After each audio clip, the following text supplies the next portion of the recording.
45 minutes to an hour waiting for cases. So it really got to me, and one day I just kind of lost it. I finished up one case and sat, and I said, I can't go on. So I went to a patient's room that was going to have surgery, myself. I went to the patient, unhooked the patient from everything, took the patient in the stretcher, dragged into the operating room, pushed everything in, started doing everything myself. Well, the staff went crazy. What are you doing? What are you doing? So I think we need to get moving here, etc. So sure enough, I had broken the mold, and I was called in, and I was sort of chastised for doing things unconventionally. But that led me to realize there was a better way to do things. And it forced me, it inspired me to get a certificate of need to do surgery. So from that failure has come success in my mind, and I'm very happy that we've been able to do that. Over time, we've been able to recruit other doctors and colleagues, and we've grown and grown. So I bought a small building first when we were in Dothan. We outgrew that, and it seems like every 10 years, we needed to get more space and more space. And this is the same story as Dr. Williamson and Patterson. All of us senior ophthalmologists have been through these growth phases. And our lives, Mary and I, our lives are being enriched by our children. And before long, we had birth after birth after birth, and soon it was a habit. I thought we could never fill or outgrow this space. In fact, this is a huge building at the time. I even tried to convince Mary, my wife, to move in upstairs and live in that unused space that we could never fill. But then that left eyebrow went up.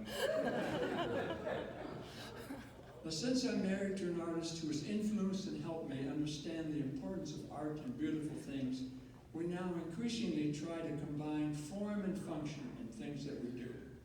As you can see, my Dutch heritage and influence is echoed in this building that we've done.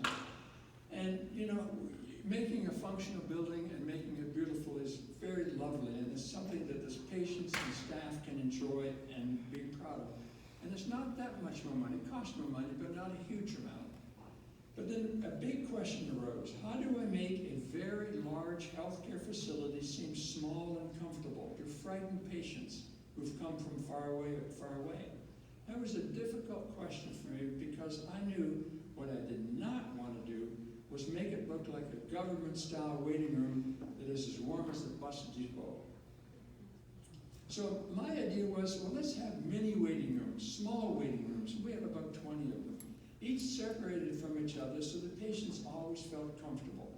We purposely furnished them with elegant furniture to show how much show the patients how much we valued their visit.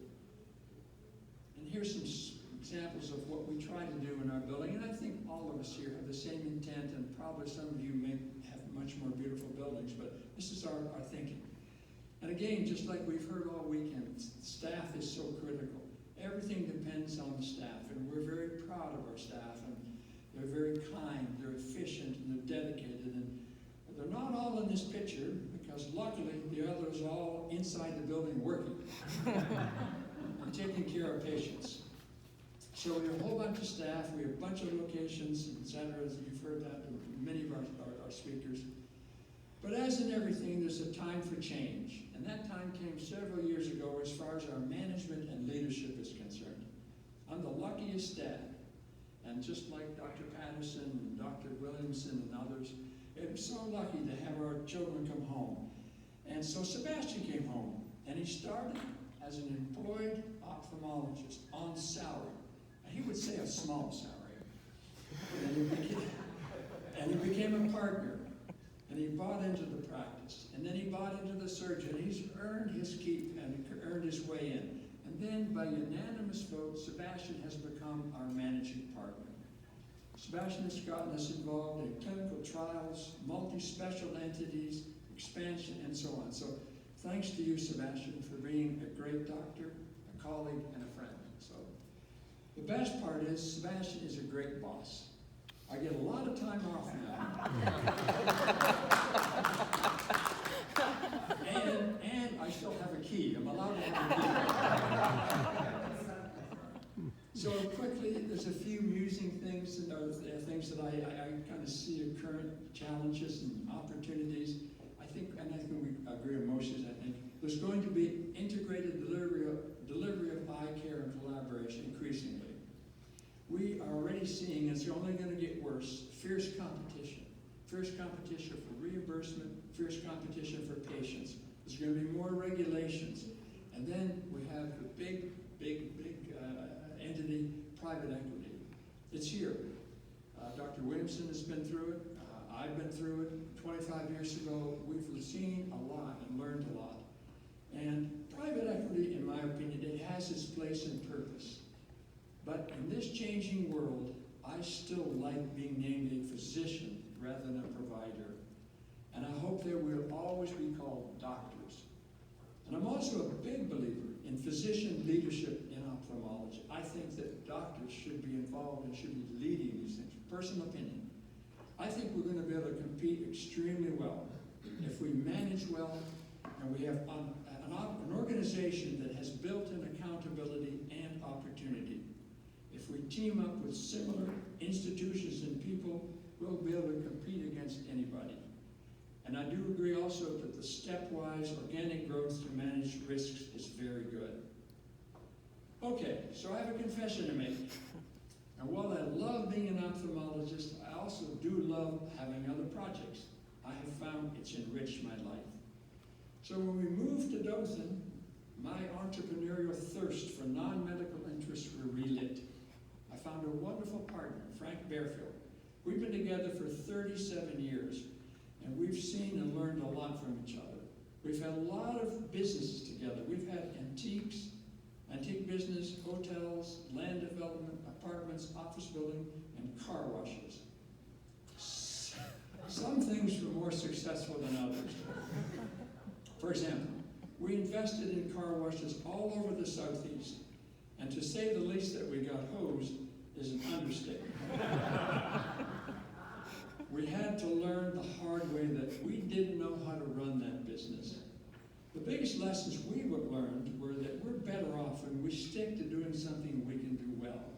And the other lesson is that despite investing in some failing ventures, we've always been careful because of my dad's history to never be threatened by financial failure because we were overextended. We've been careful with our debt. With our Frank's hard work, we've been fortunate to build and own multiple apartments all over the Southeast. And because of our connection to Europe, we enjoy antiques, Mary and I, and we love to travel, and we kept coming across beautiful treasures. So I thought, I see an opportunity here. I see we could combine travel and business and antiques. So Frank and I started an antique importing business. We would travel all across Europe, Frank and I did. We became actually fairly good and fairly expert in 17th century French antiques. And after purchasing a few of these and selling them to people in Atlanta, we decided to go into this in a big way. We were shipping containers all over the place. They were massive. There's so many antiques in them. The antique market was booming, and it looked like it would rise forever. But what goes up sometimes goes down. Times change, tastes change, the antique market collapsed. But again, I learned from my dad and his cow misadventures. We were always careful to be only modestly invested. We were not threatened by financial collapse. Anyway, we enjoyed the learning experience and we had so much fun. So I have some good news for anyone in the audience. If you have a big interest in a 17th century French Louis XVI velvet chair, let's chat, because I got 17 of them for sale.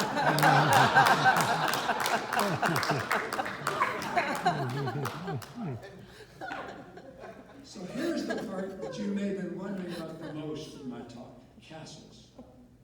For most of us, when we see castles, they're fairy tale-like.